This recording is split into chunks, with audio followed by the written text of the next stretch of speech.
तो बच्चों बारी बारी से इन विधियों को हमें बताना है आपको। तो चलिए स्टार्ट करते हैं। हम लोग एक एक करके सभी विधियों को पढ़ेंगे। सबसे पहले हम बात करेंगे ताप प्रभावित विधियों में। किन पर चर्चा करेंगे? ताप प्रभावित विधियों में। ताप प्रभावित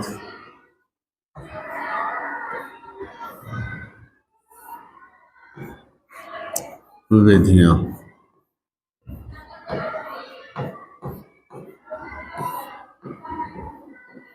ताप प्रभावित विधियां। देखिए, ताप प्रभावित विधियों की अगर हम बातचीत करें तो ताप प्रभावित विधियों में सबसे पहले ताप प्रभावित विधि आती है द्रव्यमान बटे आयतन प्रतिशत। द्रव्यमान बटे आयतन प्रतिशत।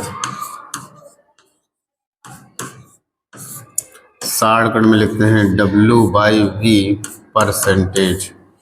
ये क्या होता है बच्चों, इस पर जरा चर्चा कर लेते हैं। तो किसी विलयन के, कोई भी विलयन है, उस विलयन के 100 ml आयतन में, कोई भी विलयन आपने बनाया है उस विलयन से आपको 100 ml आयतन लेना है। कितना लेना है? 100 ml। तो कोई भी विलयन तैयार किया उससे 100 ml आयतन ले लीजिए और उस 100 ml आयतन में विलेय पदार्थ की कितनी मात्रा घुली है वही उसकी क्या कहलाती है? द्रव्यमान बटे आयतन प्रतिशत। तो आप लोग लिखोगे, इसमें क्या लिखोगे? इसमें लिखोगे किसी विलयन के, किसी विलयन के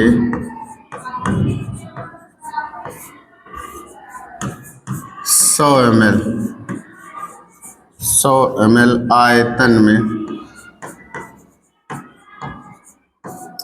आयतन में घुले विलेय पदार्थ की ग्राम में मात्रा को, की ग्राम में मात्रा को W/V परसेंटेज कहते हैं।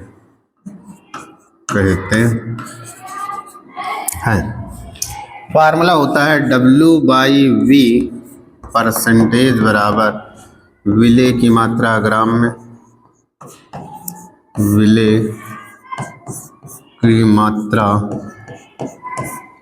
ग्राम में बटे विलयन का आयतन, विलयन का आयतन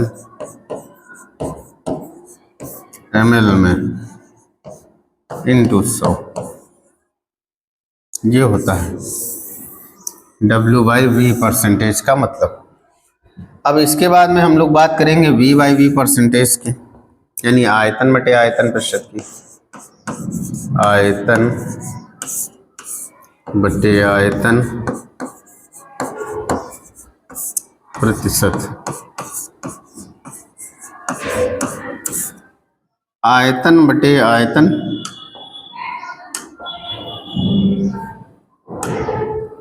प्रतिशत। इसमें क्या है? इसमें यही है किसी विलयन के, किसी विलयन के 100 ml आयतन में उपस्थित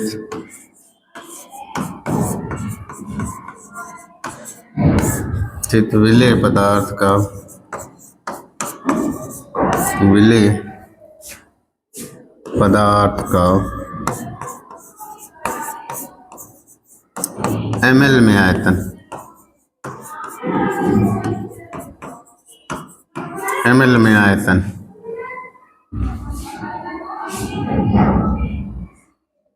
को V/V परसेंटेज कहते हैं। चलिए फार्मूला लिख लीजिए। V/V परसेंटेज बराबर विलेय का ml में आयतन, ml में आयतन बटे विलियन का ml में आयतन, विलियन का ml में आयतन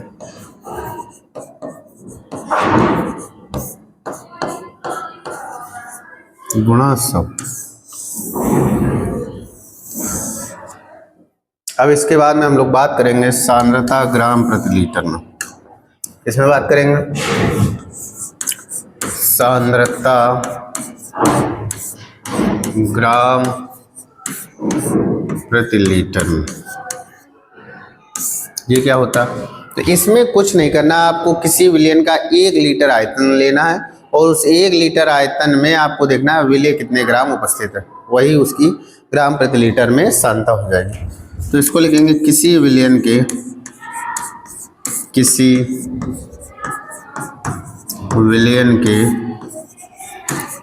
प्रति लीटर आयतन में, प्रति लीटर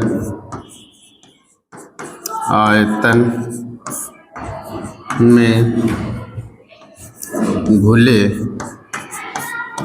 विलेय पदार्थ की ग्राम में मात्रा को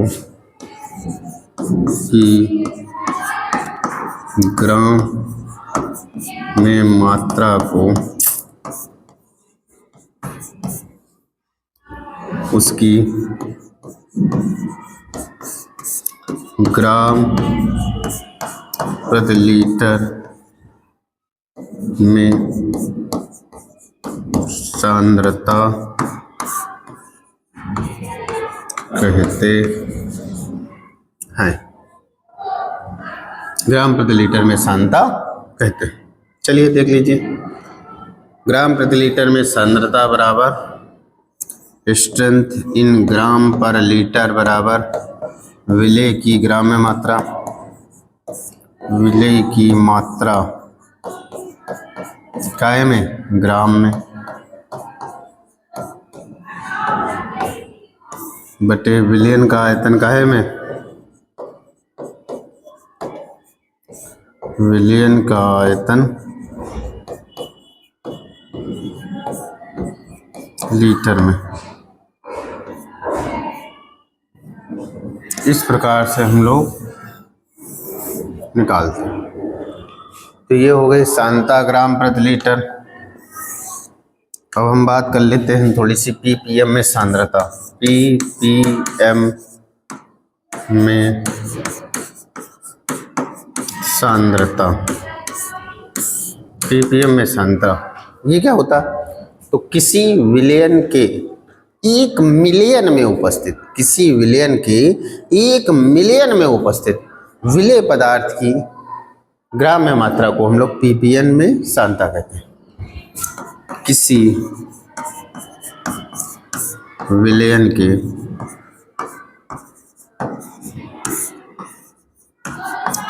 1 मिलियन में, 1 मिलियन में उपस्थित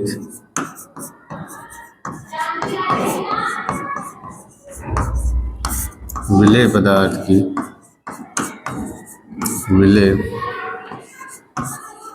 पदार्थ की ग्राम में मात्रा को, विलेय पदार्थ की ग्राम में मात्रा को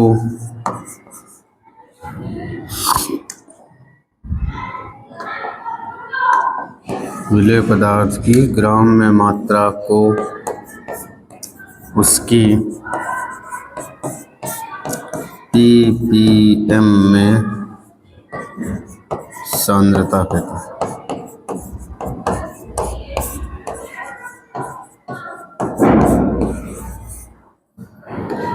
फार्मूला देख लीजिए, ppm में सांद्रता बराबर विलेय की मात्रा ग्राम में बटे विलयन का आयतन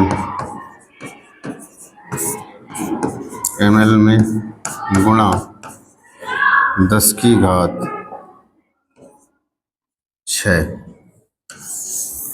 ये हो गया ppm में सांद्रता। अब इसी के बाद में हम लोग बात करेंगे ppb में सांद्रता। ppb में सांद्रता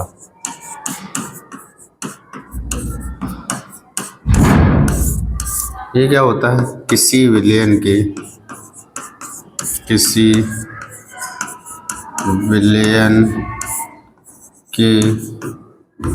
1 बिलियन में उपस्थित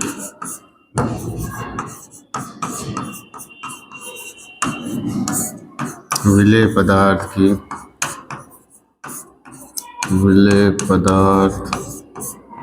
की ग्राम में मात्रा को ppb में सांद्रता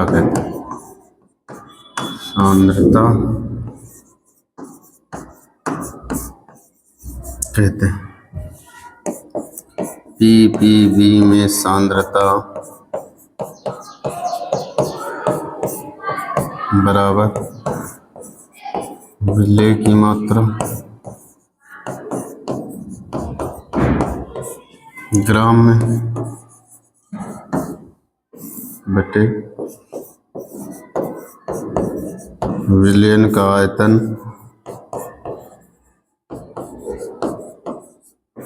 ml में गुणा 10⁹ ये हो गया फार्मूला। ये बच्चों आ गया ppb में सांद्रता। अब इसके बाद में हम लोग बात करेंगे किसकी? तो हम लोग बात करने जा रहे हैं नॉर्मलता की। किसकी बात करने जा रहे हैं? नॉर्मलता।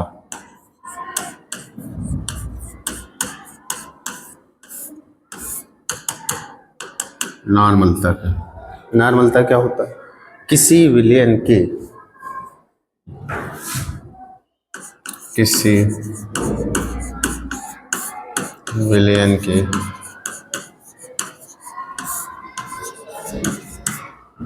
प्रति लीटर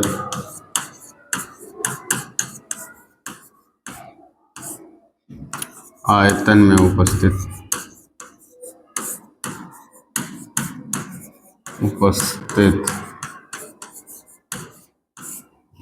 विलेय पदार्थ के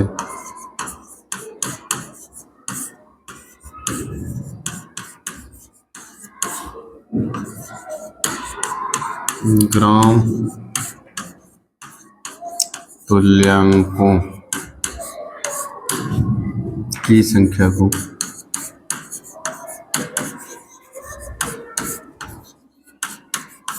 को उस विलयन की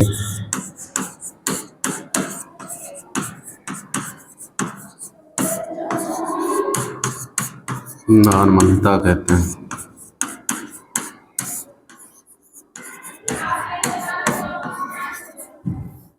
इससे कैपिटल N से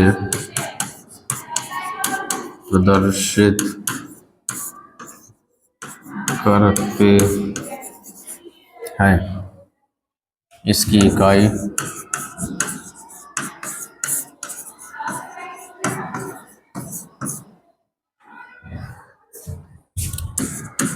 ग्राम तुल्यांक प्रति लीटर होती है। बच्चों नॉर्मलता का एक फार्मूला होता है n बराबर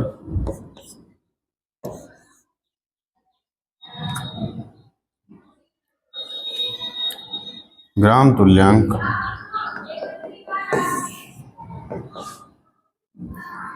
W गुणा 1000 बटे E इंटू V, ये होता है फार्मूला, जहाँ W बराबर विलेय की मात्रा, विलेय की मात्रा काय में ग्राम में, E बराबर विलेय का द्रव्यमान, विलेय का तुल्यांकी भार,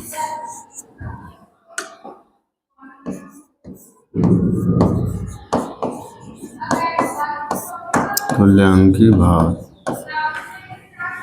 V क्या है? विलयन का आयतन, विलयन का आयतन काय में ml में, ये हो गया।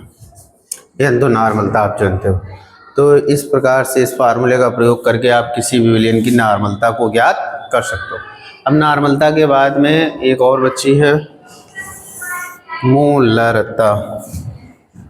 तो आइए चलिए उस पर भी बात कर लेते हैं। मोलरता,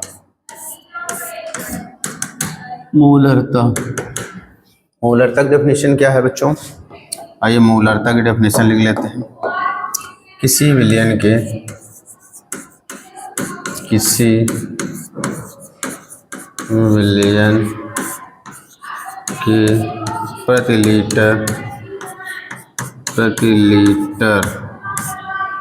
आयतन में उपस्थित, किसी विलयन के प्रति लीटर आयतन में उपस्थित विलेय पदार्थ के ग्राम अणु अथवा मोलों की संख्या को, मोलों की संख्या को उस विलयन की मोलरता कहते हैं।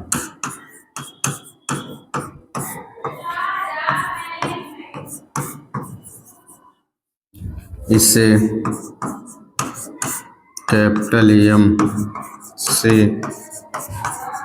प्रदर्शित करते हैं।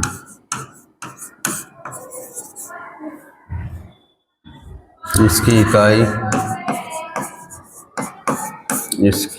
इकाई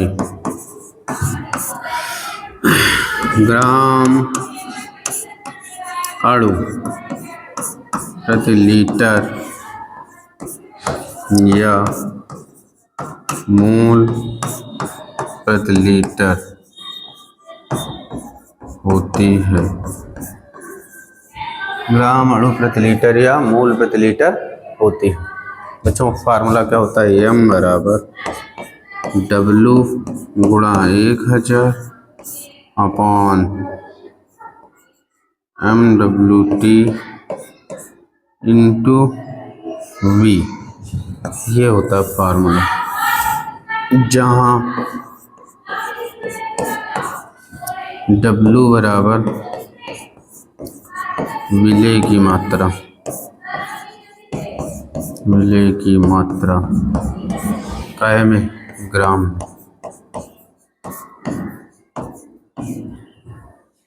V बराबर विलयन का आयतन, विलयन का आयतन काय में ml में, और MWT क्या है? ये है विलेय का अणुभार, विलेय का अणुभार। इस प्रकार से हम लोग मोलरता को ज्ञात करते हैं। अब बच्चों ये तो थी ताप प्रभावित विधियां। अब हम लोग बात करेंगे ताप स्वतंत्र विधियों की। तो इसके बाद में हम लोग बात करते हैं ताप स्वतंत्र विधियों की। किसकी बात करते हैं? ताप स्वतंत्र विधियों की। चलिए अब हम लोग हेडिंग डालते हैं ताप स्वतंत्र विधियां।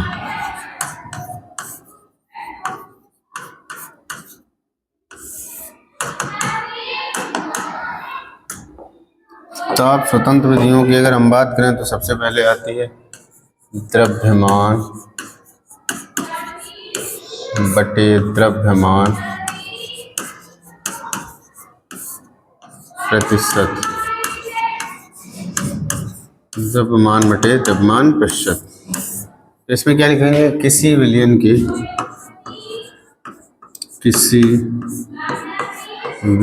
के 100 ग्राम द्रव्यमान में उपस्थित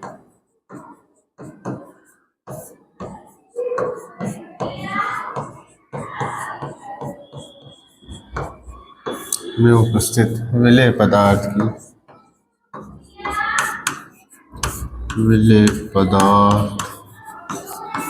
की ग्राम में मात्रा को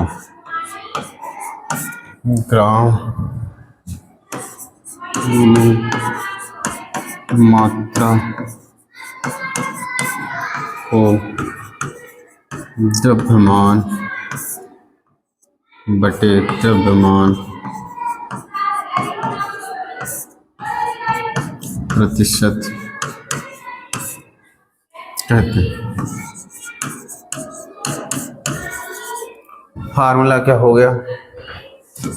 W/W परसेंटेज बराबर विलेय का द्रव्यमान ग्राम में बटे विलयन का द्रव्यमान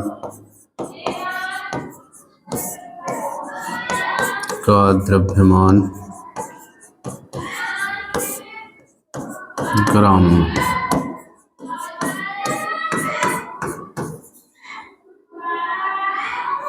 गुणा 100। ये हो गया बच्चों द्रव्यमान बटे द्रव्यमान प्रतिशत। अब इसी क्रम में आगे चलते हुए हम लोग बात करेंगे मोललता।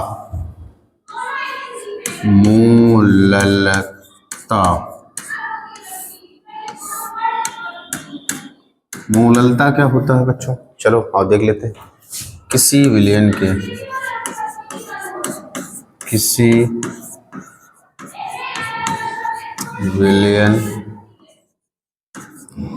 नहीं, यहाँ सॉरी, यही एक ऐसी डेफिनेशन है जिसमें विलयन शब्द का जिक्र आपको नहीं करना है। अन्य जितनी भी आपने अभी तक जितनी भी डेफिनेशनें पढ़ी उनकी स्टार्टिंग होती थी किसी विलयन की, बट ये एक ऐसी डेफिनेशन है जिसमें किसी विलयन नहीं, किसी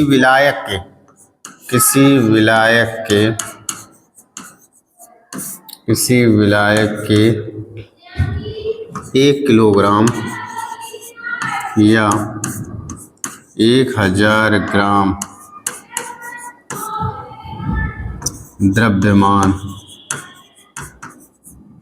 में उपस्थित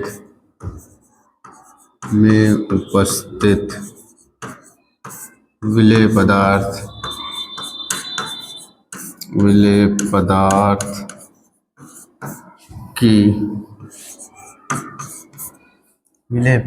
की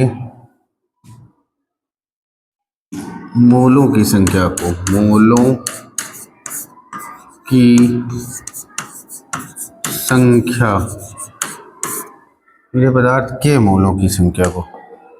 विलेय पदार्थ के मोलों की संख्या को उस विलयन के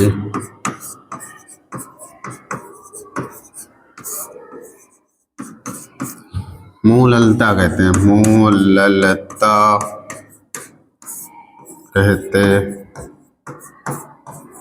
हैं।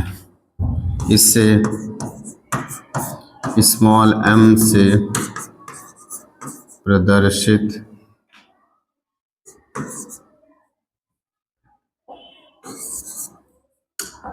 इसे स्मॉल m से प्रदर्शित करते हैं।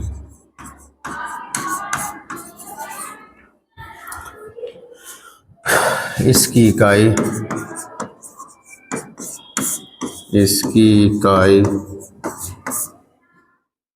मोल प्रति किलोग्राम होती है। तो स्मॉल m बराबर स्मॉल w गुणा 1000 upon MWT into capital W ये होती है, जहाँ स्मॉल w बराबर विलेय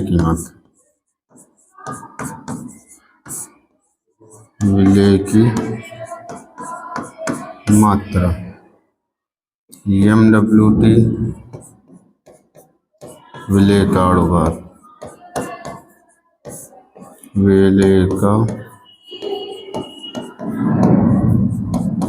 अणुभार कैपिटल W बराबर विलायक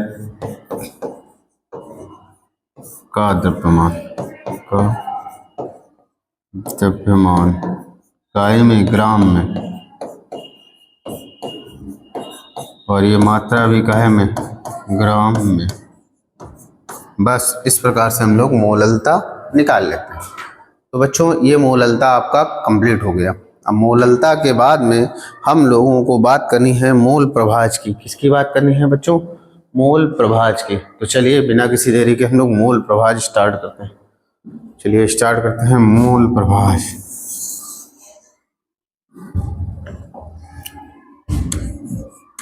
मोल प्रभाज बच्चों, मोल प्रभाज क्या होता है? देखिए जैसे मान लीजिए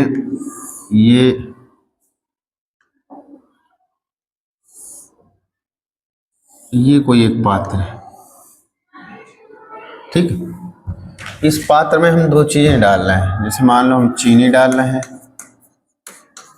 और पानी डाल रहे हैं।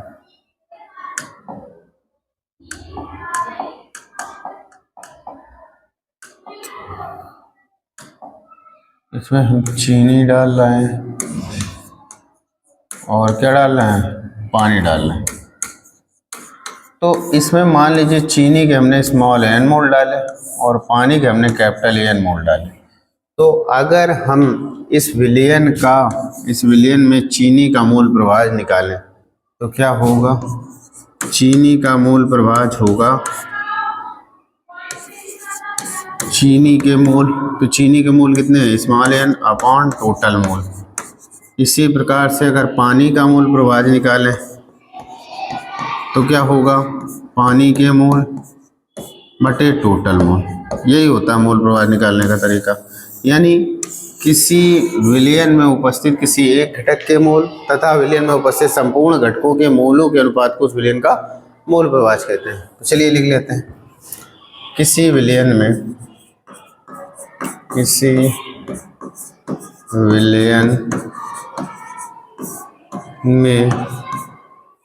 उपस्थित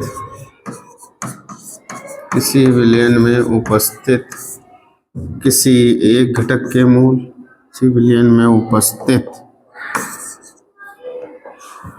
किसी एक घटक के मोल,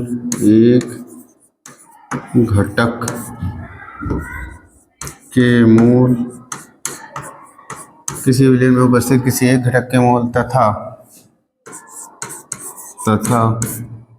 विलयन में उपस्थित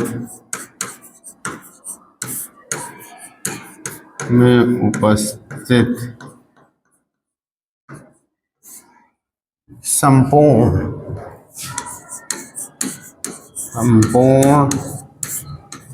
घटकों के मोलों के अनुपात को अनुपात को उस विलयन का मोल प्रभाज कहते हैं। उस विलयन का मोल प्रभाज कहते हैं।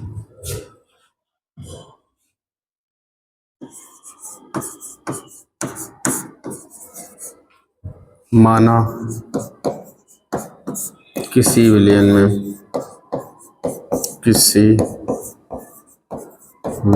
में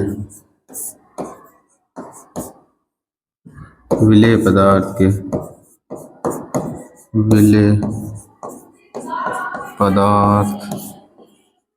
के स्मॉल n मोल तथा विलायक पदार्थ के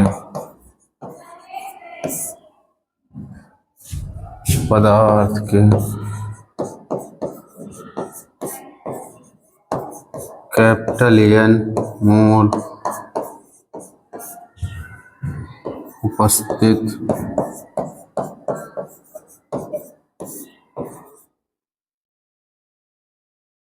हैं तो